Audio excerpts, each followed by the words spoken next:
హైవ్యూర్స్ Srikakulam Kalavathi murder దీనికి సంబంధించి update ఇవ్వమని కొంతమంది అడుగున్నారు. నేను కూడా టచ్ చేద్దామని చెప్పేసి ఆగున్నా. బట్ ఆమె వయసు 53 సంవత్సరాలు. కళావతి ఎవరైతే చంపాడు శరత్ కుమార్ వాడి వయసు వచ్చేసి 34 సంవత్సరాలు. Age gap around 20 years. ఇక్కడ వాళ్ళిద్దరికి మధ్య ఇల్లీగల్ రిలేషన్ ఉందని చెప్పేసి వస్తున్న వార్తల్ని నేను ఇవ్వలేకపోతున్నా. అది నిజమా అబద్ధమో నాకు తెలియదు. బట్ సన్నిహిత సంబంధం, ఫ్రెండ్స్ అని మాత్రం చెప్పగలుగుతాను. ఎందుకంటే ఇటువంటి వెధవలనే పాపం అటువంటి వాళ్ళు నమ్మేస్తారు. సో విషయం 1 by 1 చెప్తా. ఇప్పటికైనా నేను గతంలో చాలాసార్లు చెప్పి ఇప్పుడు కూడా చెప్తున్నా, మగోళ్ళు ఎదవలే, మగోళ్ళు రాక్షసులే, మగోళ్ళు మృగాలే. వాళ్ళ దరిదాపులకి ఆడవాళ్ళు పోకండి. మీ సొంత మనిషి ఎవరైతే ఉన్నారో వాళ్ళని నమ్మండి, వాళ్ళతోనే ఉండండి. సో పాయింట్, గతంలో శ్రీకాకుళంలో ఉన్నప్పుడు ఆ టౌన్లో ఇతనితో పరిచయము ఈ కళావతికి. ఇతను ఎవరు? శరత్ కుమారు గంజాయికి బానిస, డ్రగ్స్కు బానిస, మందుకు బానిస. బట్ అమ్మాయిలను బాగా పటాయిస్తాడు, బాగా కబుర్లు చెప్తాడు. దాంతో చాలా మంది రిలేషన్స్ ఉన్నాయి వాడికి. అలా కళావతితో పరిచయం. వాడు వచ్చేసి జనరేటర్లకు సంబంధించిన రిపేర్లు, సెకండ్ హ్యాండ్ జనరేటర్ అమ్ముకుంటూ ఉంటారు. ఈ రెడ్డిమ్ ఎంటర్ప్రైజ్ అని చెప్పేసి ఒకటి ఉంది, దాని పైన ఫస్ట్ లోనే వీడు ఉంటాడు, శ్రీకాకుళంలో న్యూ కాలనీలో. ఇక ఈ కళావతి భర్త పేరు, పిల్లల పేర్లు అసలు ఏమిటి చెప్పదలుచుకోవట్లా. కళావతి భర్త ఆర్మీలో చేసినాడు, రిటైర్ అయ్యారు. దెన్ వాళ్ళ ఊర్లో చక్కగా ఇల్లు కట్టుకున్నారు. వీళ్ళది వచ్చేసి పొందూరు మండలం మొదల వలస, శ్రీకాకుళంకి నియర్ బై. కొంతమంది నేను రీసెంట్గా చెక్ చేశా కదా, భక్తులుగా ఉన్నటువంటి వాళ్ళు భక్తి ముసుగులో ఏదేదో చేస్తూ ఉంటారంటారు. ఓ రకంగా ఇక్కడ కూడా అట్లాగే కనిపిస్తాం.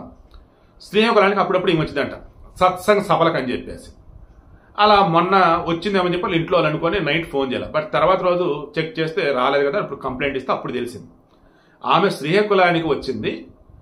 ఆడాలి కదా, వాళ్ళకి దాన్ని ఏం చెప్పాలి, బట్టలు కుట్టించుకోవడానికి ఎక్కడ ఇచ్చిన ట్రైలరింగ్ అని చెప్పేసి అవి తీసుకోవడానికి కొన్ని వచ్చిందంట బండి వేసుకొని. బండి ఆపి మొన్న శనివారం రోజు మధ్యాహ్నం 2:45 ప్రాంతంలో ఈ శరత్ ఉన్నటువంటి ఇంటికి వెళ్ళింది, ఫస్ట్ ఫ్లోర్. ఇక ఆ తర్వాత కిందకి దిగల. ఇక్కడ అఫ్తాబ్ అమీన్, శ్రద్ధా బాకర్ గుర్తున్నారు కదా, ఢిల్లీలో చంపాడు, వాళ్ళది మహారాష్ట్ర బాంబే అని.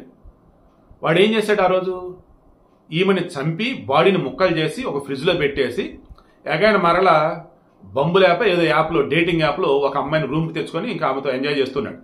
ఫ్రిడ్జ్లో చంపినటువంటి మనిషి శరీర భాగాలు, బెడ్ మీద ఇంకొక అమ్మాయితో ఎంజాయ్మెంట్. ఈ శరత్ అనేవాడు కూడా మొన్న శనివారం రోజు ఈమె వచ్చినప్పుడు మధ్యాహ్నం పూట వచ్చాక ఇక ఆమెతో మరి ఏం చేసినట్టు మనకు తెలియదు. ఆ తర్వాత ఇక ఆమెను చంపి బాత్రూంలో బాడీని పెట్టాడు. ఆ నైట్ మరలా వేరే వాళ్ళకి ఫోన్ చేసుకున్నాడు. వీళ్ళకి చాలా మంది రిలేషన్స్ ఉన్నాయి వీడికి. వీడి ఫోన్లో చూసి చాలా మంది ఆడవాళ్ళే ఉన్నాయి నెంబర్లు, అండ్ వాళ్ళ ఫోటోలు గిటో చాలా చెత్త చెదరం ఉన్నాయి, ఒక లెట్ ఇట్ బి. దెన్ ఒక అమ్మాయికి ఫోన్ చేశాడు, ఆమె వచ్చింది. ఇక ఆ నైట్ తెల్లవారుజాము 4 వరకు ఎంజాయ్ చేశాడు. ఇక ఆ తర్వాత ఆవిడ పంపించాడు. ఇదంతా CCTVలో రికార్డ్ అయింది. దెన్ ఇక ఆ రోజు మార్నింగ్ ఇంకేం చేశాడు, ఈమె ఒంటి మీద దాదాపు 20 తులాలు దాపు బంగారం. అసలు అంత బంగారం వేసుకుని ఎందుకు బయటకు వచ్చినా అర్థం కావట్లేదు. మేబీ వీడికి ఇవ్వడానికి వచ్చినట్టు ఉంది నమ్మకంతో. వాడికి ఏదో అప్పులో ఉన్నాడు, బాధలో ఉన్నాడని. వాడేం చేశాడు, ఇద్దరి మధ్య మరి ఏం జరిగింది ఏంటంటే తెలియాలి. దాన్ని ఇంకా ఆమెని కొట్టాడు, చంపేశాడు. ఆ బంగారంలో గాజులు అమ్ముకొని 40,000 ఎంతో వాళ్ళ ఫ్రెండ్కి వెళ్తుంటే ఇచ్చాడు. ఇంకో 2 లక్షలు ఇవ్వాలి కదా, నేను ఇస్తాను రా అని చెప్పాడు. ఈ లోపు వాళ్ళ ఫ్రెండ్ నరేంద్రతో కలిసి వెళ్తున్న మూమెంట్లోనే అరే నేను కళావతిని చంపాను రా అన్నాడు. ఈ లోపు కళావతి మిస్ అని నేను కంప్లైంట్ వచ్చి వెతుకుతూ ఉన్నారు. స్కూటీ వచ్చేసి పలానా చోట ఆగుంది, న్యూ కాలనీలో ఈ రెడ్డిమ్ ఎంటర్ప్రైజ్ పైన వాడు ఉంటాడు.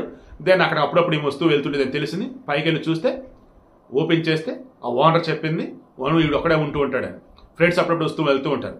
ఇదిగో చనిపోయిన కళావతి కూడా అప్పుడప్పుడు వస్తూ ఉండేది, వెళ్తుండేది అని చెప్పాడు. దెన్ లోపల చూస్తే బాత్రూంలో శవం ఉంది. ఈ బెడ్ మీద చూస్తేనేమో చుట్టుపక్కల వచ్చి కొంచెం బ్లడ్ శాంపిల్స్ కనపడ్డాయి. సో నైట్ వీడితో పాటు ఎవరైనా వచ్చి ఆవిడ చంపొండాలి, లేదా వీడు అక్కడే చంపొన్నా ఖచ్చితంగా ఆ విషయం చాలా మందికి చెప్పుంటాడు. చాలా మంది చనిపోయి ఒకళ్ళ దగ్గర చెప్పుంటాడు. వాళ్ళు ఎవరు, ఎందుకంటే చెప్పకుండా దాచారు కదా. సో అలా తర్వాత వీడితో పాటు ఉన్నది ఎవరు, ఈ వేళ మొత్తం విచారణ చేస్తూ ఉంటే పోలీసులు షాక్ అనమాట. చెప్పాను కదా, బాలుడి బాత్రూంలో శవం ఉండగా ఇంకొక అమ్మాయితో ఎంజాయ్ చేశాడు. అండ్ వీడు గతంలో చాలా మంది రిలేషన్స్లో ఉన్నాడు. దాంతో వాళ్ళ నాన్నే ఛీ అని వీడు బయట నెట్టారు. పోలీసులు ఆశ్చర్యపోయింది ఎక్కడో తెలుసా, ఇప్పుడు కనుక ఇప్పుడే కళావతిని కనుక చంపకపోయినట్టయితే వీడు వాళ్ళ నాన్నని చంపేసి ఆస్తిని తీసుకుందని చెప్పేసి అనుకున్నాడు. ఎందుకంటే వాళ్ళు బాగానే డబ్బు ఉందంట. వాళ్ళ నాన్న పేరు వెంకట్రావు ఆచార్య, ఐ థింక్ సో. వాళ్ళ పాన్ కార్డ్, ఆధార్ కార్డు కూడా అటాచ్ చేస్తుంటారు చూడండి. విషయం ఏంటి, వాళ్ళ నాన్న వీడంతా గాలుడో వెదవ తెలిసి బయటికి నెట్టాడు. అప్పటికి వీడి దగ్గర కొంత డబ్బు ఉంది. దాంతో ఆ ఎంజాయ్మెంట్ కోసం వీడికి దగ్గరకు వాళ్ళు వస్తూ పోతూ ఉండేవాళ్ళు. వీడేం జనరేటర్ రిపేర్ చేస్తూ ఆడవాళ్ళతో బాగానే పరిచయాలు పెంచుకున్నాడు. ఈ ఆడవాళ్ళు నిజంగా ఇప్పటికీ చెప్తున్నా, చాలా మంది ఓపెన్గా మాట్లాడతారు. చాలా మంది అంటే ఇట్లాంటి ఎదవలతోనే పరిచయాలు, ఇట్లాంటి ఎదవలనే నమ్మటాలు, ఇట్లాంటి ఎదవలు అడగగానే ఏదైనా ఇచ్చేయటాలు, ఏదో చేస్తున్నారు. అసలు ఎందుకు ఎంత ఫులిష్ ఉన్నారో అర్థం కావట్లేదు. రీసెంట్ టైమ్స్లో మర్డర్లు జరిగినటువంటి విధానం మీరు ప్యాటర్న్ చూడండి. చాలా వరకు అవతల క్రైమ్ హిస్టరీ ఆల్రెడీ ఉంది, అండ్ వీడు వేరే రిలేషన్స్లో ఉంటున్నాడు, అయినా మరలా వాడుతూనే వీళ్ళు ఉంటూ ఉన్నారు. అది ఫ్రెండ్లీగానే వేరేగానే మీకు ఇష్టం. ఇంకా సో ఇప్పుడు విషయం ఏంటి, ఆల్రెడీ వాడిని పట్టుకోవాలని చెప్పేసి వెతుకుతున్న మూమెంట్లోనే వాళ్ళ ఫ్రెండ్ ఫోన్ చేశాడు. వాడి ఫ్రెండ్ భయపడ్డాడు. కళావతిని చంపని చెప్పేసి నాకు చెప్తున్నాడు, అండ్ నాకు ఇవ్వాల్సిన డబ్బులు కూడా ఇస్తామని అంటున్నాడు. ఏదో తేడా కొడుతుందని చెప్పేసి ఈ పోలీస్ స్టేషన్, 2 టౌన్ పోలీస్ స్టేషన్లో ఇతను తెలిసిన కానిస్టేబుల్ ఉన్నాడు. ఫోన్ చేసి చెప్పాడు. అప్పుడు అతను అన్నాడు, ఒరే బాబు మేము ఎత్తుకున్నది వాడి కోసమే, నువ్వు ఏదో ఒకటి మాయ చేసేసి వాడిని మా దగ్గర తీసుకురా అన్నాడు. దాన్ని ఇక సరే రేపు 12 రారా అని చెప్పేసి అక్కడి నుంచి ఇక పోలీసు దగ్గర పట్టుకెళ్ళాడు. పోలీసులు పట్టుకున్నారు. ఇక అప్పుడు విచారణ చేస్తే తెలిసింది ఏంటంటే, వీడు డ్రగ్స్గా బానిసై, మందుకు బానిసై, వ్యాపారంలో లాసై, దొరికిన కాడికి దొరికినట్టుగా ఆడవాళ్ళ దగ్గర డబ్బులు తీసుకుంటా ఉన్నాడు. ఏదో సినిమాలో కానీ కోట ఏమని ఒక ఆమె పిలిచింది, వెళ్తాడు, ఎంజాయ్ చేస్తాడు, దెన్ చేంజ్ చేస్తాడు. అదేంటి, నువ్వు కదా ఇవ్వు అనేది. నువ్వు ఆడవాళ్ళు ఆ టైప్ ఏమో తెలియదు కానీ నేను మగవాళ్ళలో నీ టైప్ అని అంటాడు. దట్ మీన్స్ మీకు ఎంజాయ్మెంట్ నేను ఇస్తా, నాకు డబ్బులు ఇవ్వాలి మీరు అన్నట్టు. అలా కొంతమంది నిజంగా వీడికి డబ్బులు ఇస్తూ ఉన్నారట. ఇప్పుడు వచ్చినటువంటి పర్సన్ ఫ్రెండ్లీగా వచ్చిందా మరి ఏంటనేది విచారణలో తెలియాలి. విచారణలో చెప్తుంది, నేను నన్నోడితో అనలేకపోతున్నా, బాధిస్తుంది. సో విషయం ఏంటంటే, ఇప్పుడు వాడు చాలా మంది ఆడవాళ్ళతో రిలేషన్స్లో ఉన్నాడు, అండ్ బయట జల్సాలు తిరుగుతున్నప్పుడు చాలా మందికి వీడు డబ్బులు ఇచ్చున్నాడు, మళ్ళీ చాలా మంది వీడికి డబ్బులు ఇచ్చున్నారు. ఇలా చాలా మందికి వీడి గురించి తెలుసు. వాళ్ళల్లో గంజాయి కొట్టేది ఎంతమంది, వీళ్ళు గంజాయి అసలు ఎక్కడి నుంచి వస్తుంది, ఇప్పుడు ఇదంతా బయటికి లాగాలి. ఇప్పుడు ఆమె చంపాడు, చంపిన తర్వాత బంగారం మొత్తం ఎక్కడెక్కడ తీసి పెట్టాడు ఏంటన్నప్పుడు చెవిదిద్దులు మాత్రం అదే ఇంట్లో దొరికాయి. చెప్పాడు పలానా చోట ఉన్నాయని, దొరికాయి. గాజులు అమ్మాడు, అక్కడికి వెళ్ళారు. ఎవరైతే ఏ ఫ్రెండ్ అయితే డబ్బులు తీసుకున్నాడు 40,000, బాబు నాకు వద్ద ఇదిగో ఆ 40,000 డబ్బులు నాయే, బట్ అటు తిరిగి ఇచ్చింది ఎందుకు, ఆమెను చంపి ఆమె బంగారం అమ్మి నాకు వద్దు బాబు అని అన్నాడు. గాజులు ఎక్కడైతే పెట్టాడు, కుదరబెట్టాడు షాప్లో, వాళ్ళు ఇచ్చేశారు. సో వీడు ఇంకా రిమైనింగ్ బంగారం ఎక్కడ పెట్టాడు, ఇంకా వేరే ఏ ఆడవాళ్ళతో వీడికి రిలేషన్స్ ఉన్నాయి. ఈమెను చంపడానికి ముందు ఏమైనా స్కెచ్ చేశాడు, చంపిన తర్వాత ఏమైనా స్కెచ్ చేసుకున్నాడు, అండ్ ఈ మధ్యలో వచ్చేసి ఆమెను ఈడొక్కడే చంపాడు, ఇంకెవరైనా చంపారా, మొత్తం విచారణ చేస్తూ ఉన్నారు. సో అంతిమంగా సింపుల్గా ఈ వీడియో క్లోజ్ చేస్తాను చూడండి. ఏమాత్రం బుద్ధి బుర్ర జ్ఞానం ఉన్నా, మగవాడు అన్నప్పుడు మీకు తెలియనివాడు అన్నప్పుడు వాడు రాక్షసుడే అనుకోండి, మృగమే అనుకోండి, వాడి దరిదాపులు పోకండి.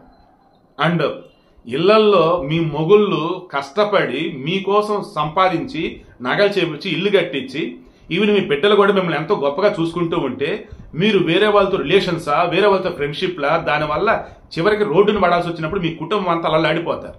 ఇప్పటికైనా మారండి, పద్ధతిగా ఉండండి.